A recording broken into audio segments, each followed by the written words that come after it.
What is going on? Welcome to the Table Podcast. I'm so excited that you're here because today's conversation is so incredibly important when it comes to what we're bringing to the table, or maybe I should say what we should be bringing to the table. I'm your girl, Briana Pierrette. If you do not know me, okay, I'm so excited you're here with me. And if you're not subscribed, try it. Just click the button and see what happens, okay?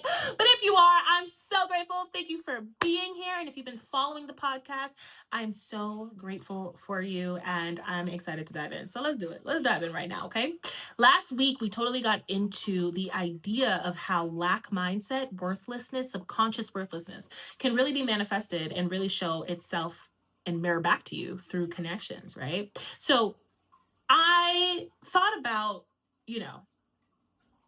how do we really start to practice authenticity? Because we talk a lot about it in previous podcasts. I talk a lot about it in general. And it was something that I had to actually, on my own, in my own personal life, figure out how to do. Like, how does one be authentic, especially when you think you're authentic because you've been conditioned to believe something and you believe it's your belief?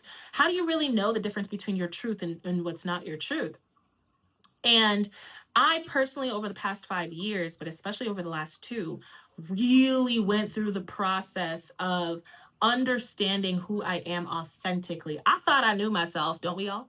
I thought I knew myself. I thought I was pretty solid in who I am, but come to find out, I actually wasn't. I actually was more of what I was conditioned to believe I was than what I actually was. And I just recently went through a Saturn return, and my Saturn return just, for those of you who don't know, your Saturn, I'm not even going to try to explain it. Just look it up.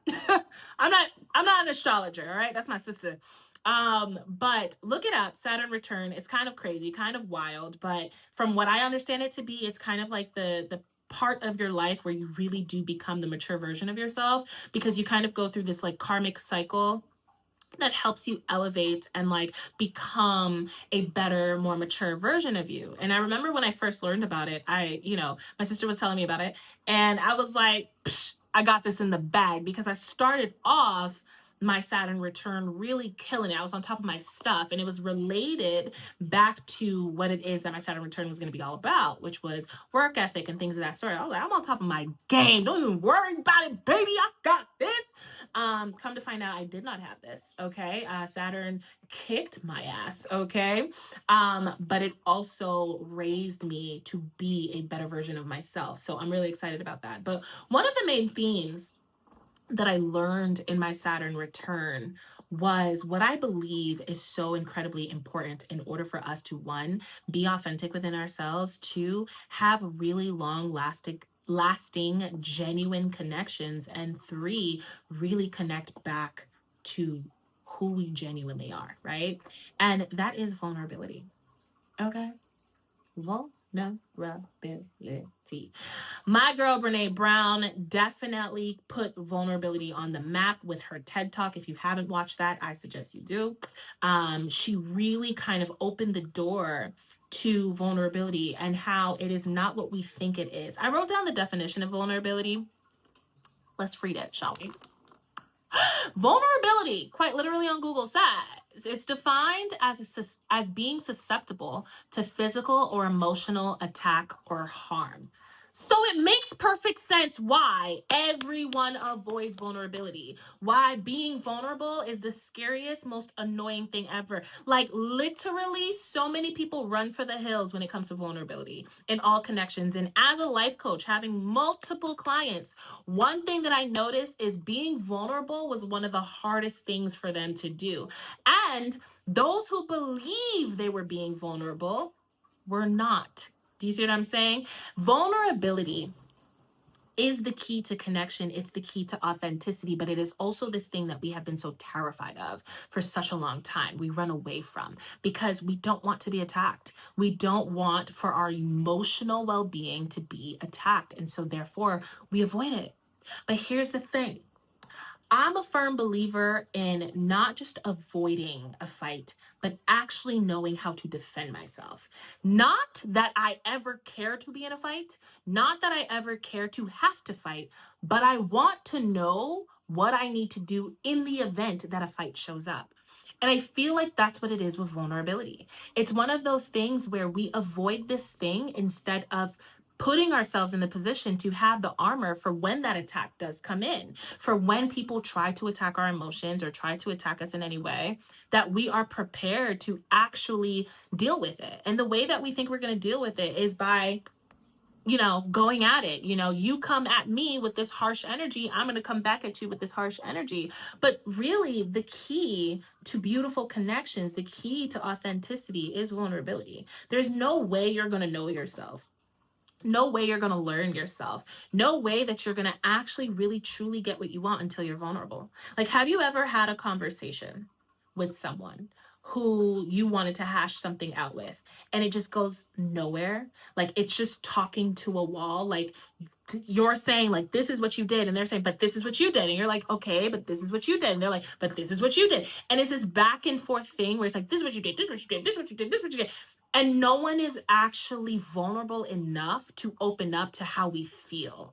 It's a whole bunch of storytelling. This is what happened, this is what you did, this is how it went down, but no one is ever really saying like, here's how I feel about what took place, here's how this has hurt me, right? Because everyone wants to be the stronger one in the room. And what is wrong with that is that because we're always trying to one up each other, because we're always running away from vulnerability, it just keeps up a guard.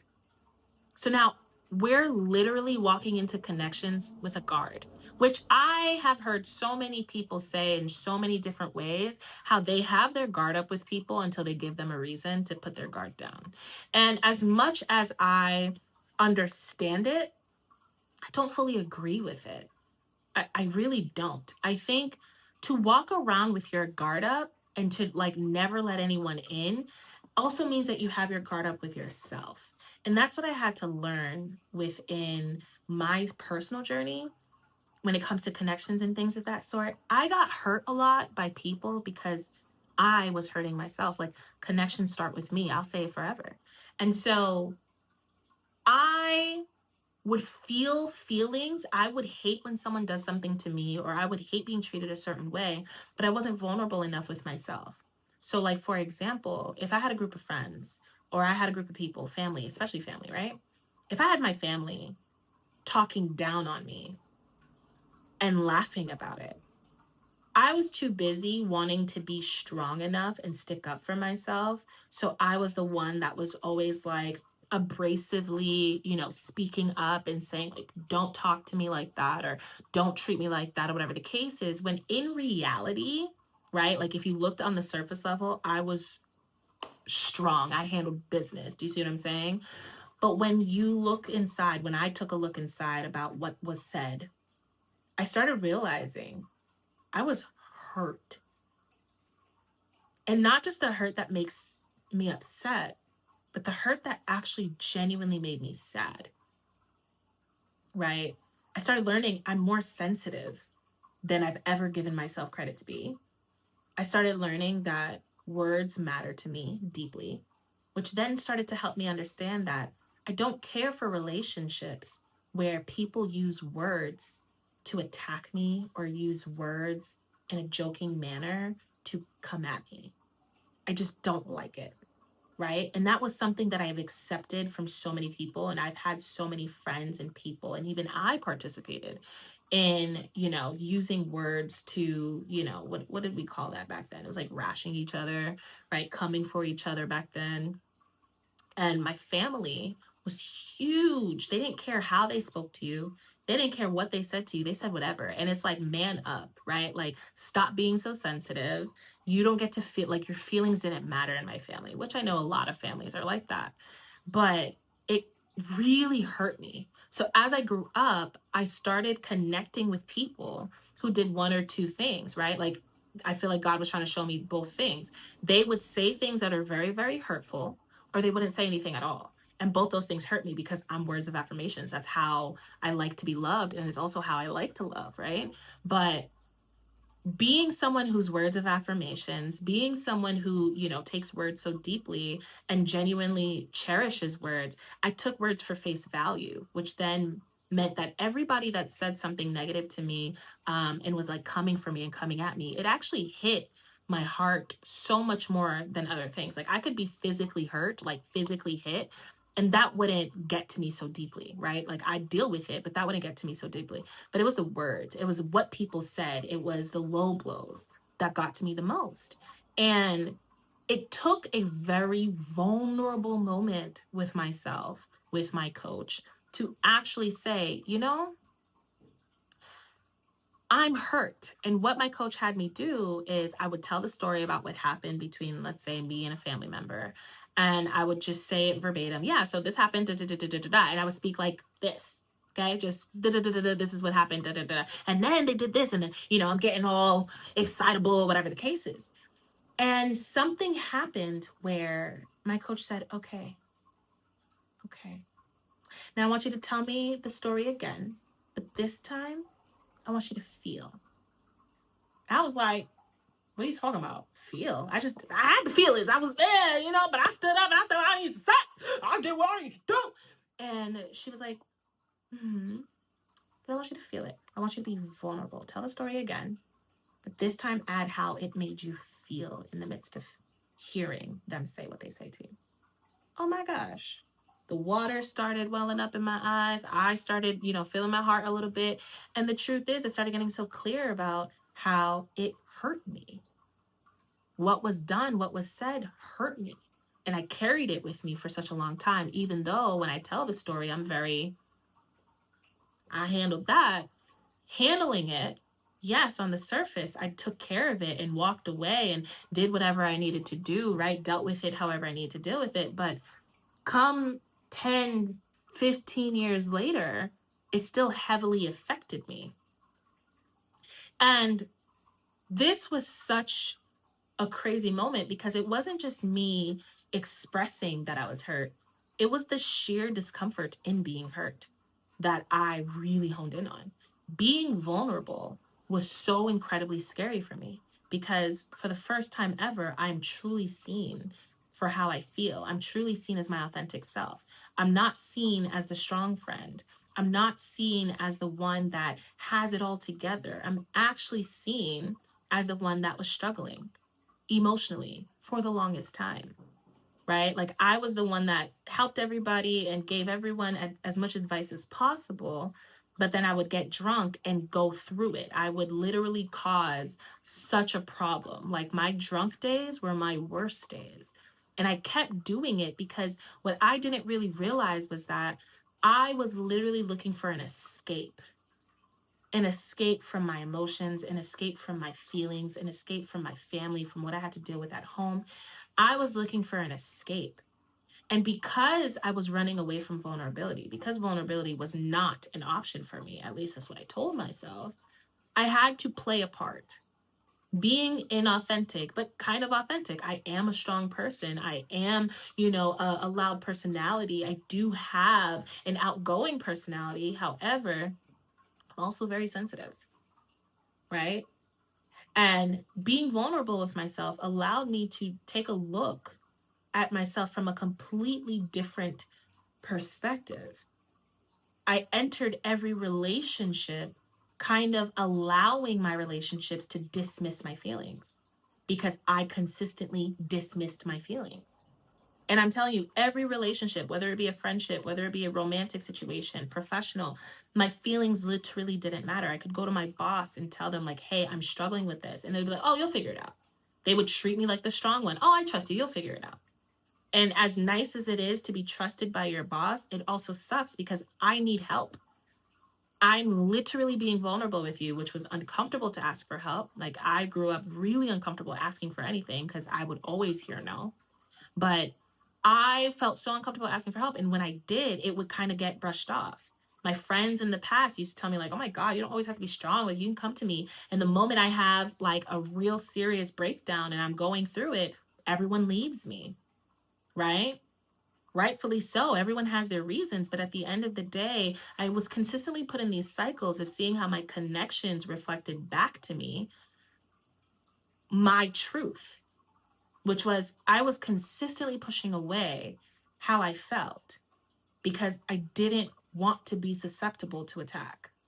I didn't want to be vulnerable because that felt weak. Me being vulnerable felt like me showcasing who I actually am, which meant being authentic, which meant possibly being denied by society. And yet, even as I tried to hide my vulnerabilities and I tried to hide all of that, I still was rejected by society in so many ways. First by my family, then by friends, then by everyone else. Even social media at one point completely rejected me because I put out my truth about what was taking place in my household. And that turned into a beautiful story. But at the end of the day, I've experienced vulnerability to be something that people utilize to attack, to manipulate, and to hurt. However, just like we can see vulnerability as something that is attackable and can be weak and could be a problem, it also is the solution and is the thing that can bring people together. It's the thing that can really highlight a beautiful connection amongst two people. The more vulnerable you are with yourself, the more vulnerable you can be in connections, the more vulnerable and open and genuine the connection can actually be. And so when you're thinking to yourself, well, how do I really become authentic? How do I really show up authentically and be open to, the good, the bad, and the ugly? It's by literally being vulnerable with yourself. It's literally letting yourself and giving yourself permission to be vulnerable. And it's not easy. But I say this all the time. No one said it was meant to be easy. But you're already dealing with the hard. What you should be bringing to the table is vulnerability. And I mean on both sides, all sides, every side of whatever relationship. Vulnerability should be one of the first things that we should be open to. And if we started being open to being vulnerable, we would actually have a lot more genuine connections, a lot more real connections, honest conversation, which then would open the door to genuine, true healing. Healing doesn't mean that something is currently hurting you right now. Healing means that you're literally taking care of what's affecting you negatively and affecting others negatively. You're taking care of the part of you that is in need of growth and is staying stagnant. That is the healing process. And what we don't realize is for us to have beautiful connections with others, we need to heal. For us to heal, we got to be vulnerable, which means we got to get okay with being uncomfortable. Because vulnerability in a conditioned society like ours that tells you that vulnerability is weakness, it's actually going to be your strength. This is where you condition yourself to believe that it is the only way. I truly believe that vulnerability fosters connections. Real, genuine, true connections. When you run away, you start looking for intimacy in different ways. This is why intercourse is so incredibly important to people. Think about it. The one thing, okay, that we all tend to love one way or another, not everybody, but it's very pleasurable, is intercourse. And intercourse is the one thing that is the most vulnerable act that any of us could do. We are naked. We are literally seeing each other's imperfections. We are literally inside of one another. We are literally exchanging energy. It is the most, and I literally mean the most vulnerable act. And that is the thing that we've become obsessed with. That is the thing that leads us to make certain decisions that we make. And yet, we claim to not like vulnerability. We claim that vulnerability is weakness when in fact it is the strength that allows us to connect to ourselves, to each other, to what we want, to manifest the life that we want. Literally through being that vulnerable in that action, you can create a whole life. God's been showing us the way, baby. It's been showing us the code. But we run away from the code and we stay stuck in the conditions. What you should be bringing to the table is vulnerability. For connections to truly work and take off the way that they need to, the more vulnerable we are with each other, the less time we waste with the wrong ones. And again, that don't mean that the moment you hear something you don't like, you jet for the hills and you run and you don't deal with it. That means that the moment you hear or see something you don't like, you get vulnerable about it.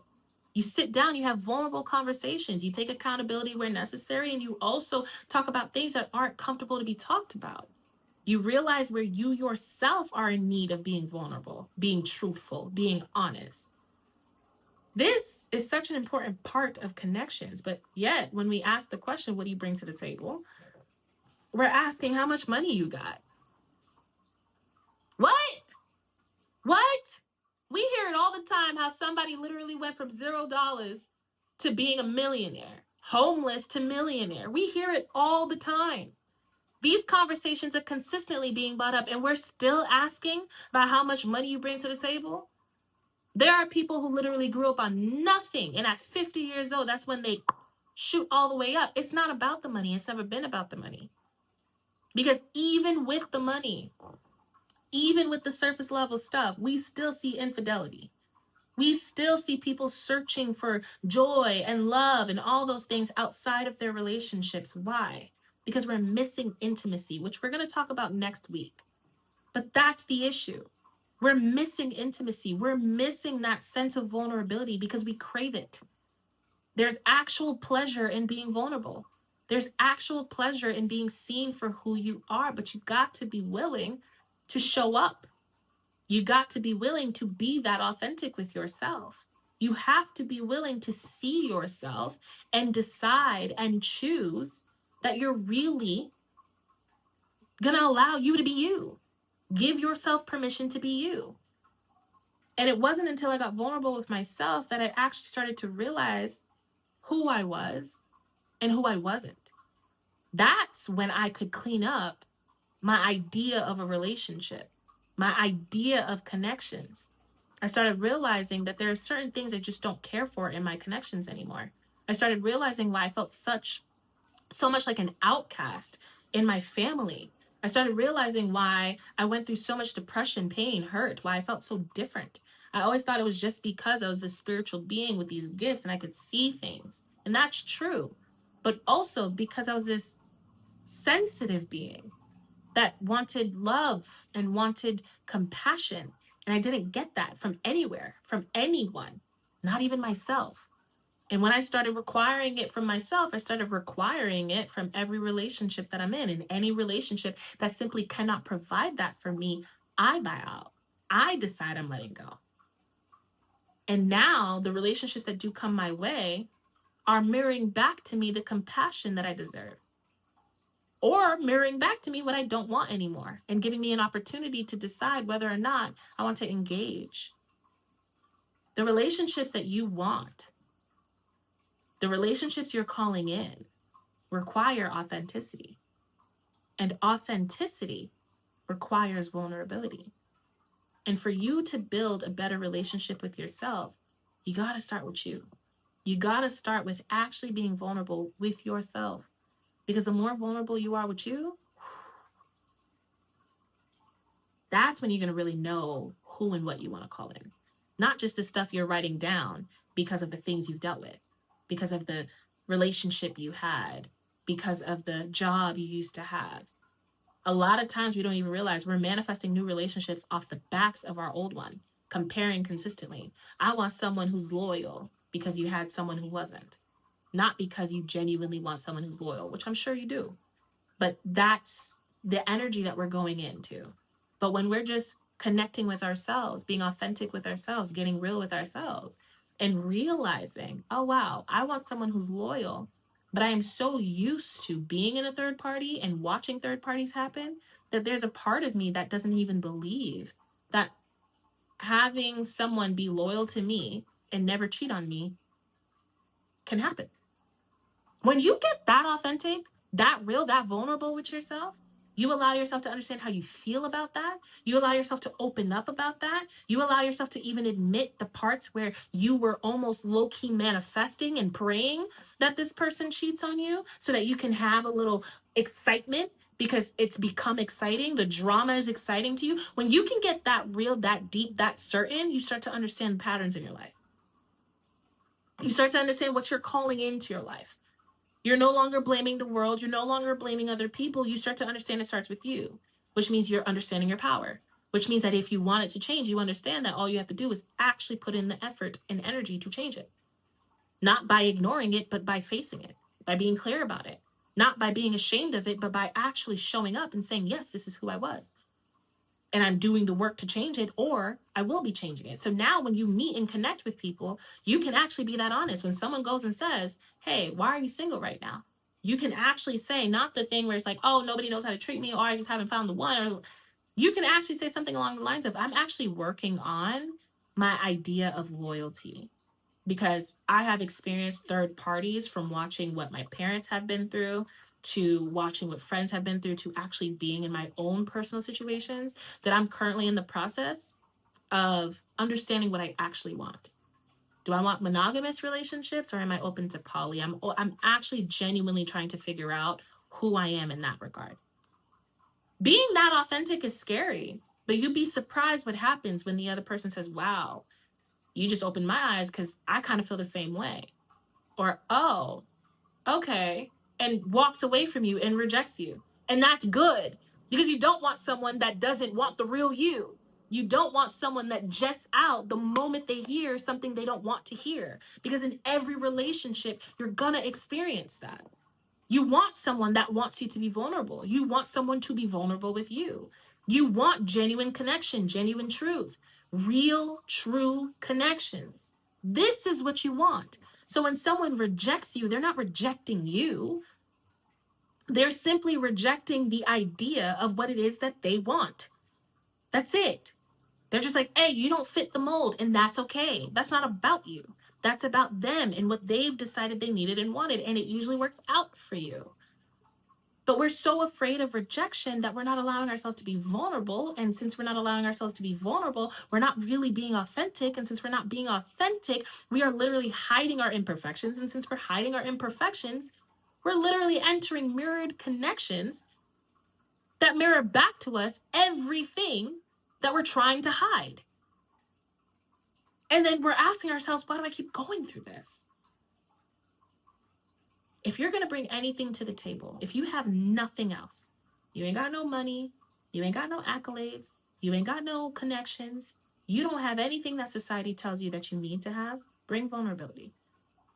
That is your strength. Bring your true, authentic self. That is your strength, because that's also how you're going to find your true soul tribe.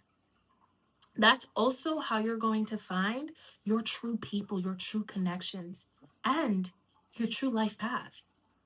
You not being authentic with yourself is keeping you from your life path, the one that is meant for you. Open yourself up to you. You keep hiding you from you and hiding you from others. And the truth is the world needs you as you are. The world needs to see you heal you. The world needs to see you be you, so that you give them permission to be them. And that this just continues, and society starts looking at things not from the perspective of how do you look, but instead, what were you made for? How are you going to impact this world? Something about your life is going to be impactful. What is that? How do you add to society? Not how do you add to me personally. How do you add to society? How will you affect me? Are you going to teach me something I need to learn? Are you going to mirror back to me a version of myself that I need to heal? Are you going to help me in my growth? Are you going to mirror back to me what love truly is? Are you mirroring back to me my manifestations coming true? Are you the manifestation of a soulmate? When we start looking at it from that perspective, we then get curious. And as long as we're curious, we don't sit in our assumptions of one another. Instead, we want to have conversations. We want to ask questions. We want to get vulnerable, because we want to know on a deeper level, do we connect? Is this a connection? Is this something that's meant to happen? And that kind of conversation happens organically. You don't have to sit down and say, well, let's be vulnerable with one another, but you can. But that type of organic conversation can still take place. It's asking questions and choosing to give the truest, most honest answer, instead of the answer that makes you look the best. All of that can only happen if you bring vulnerability to the table. But as long as vulnerability is off of the table, the struggle with relationships and connections and things of that sort will always be what it is, which is something that may start off well and end up much harder, much more difficult, much more unaligned than we would have anticipated or hoped for. So I'm going to leave it right there. Okay? Hopefully you ate that up. Okay? Hopefully you took that in. You're swallowing it. You're letting it sit, because I think this is so incredibly important. It has actively, I won't even say changed my life, but it has actively allowed me to see my life, to pinpoint my life, to decide what my life is going to be. And that to me is a win. You hear me? Okay.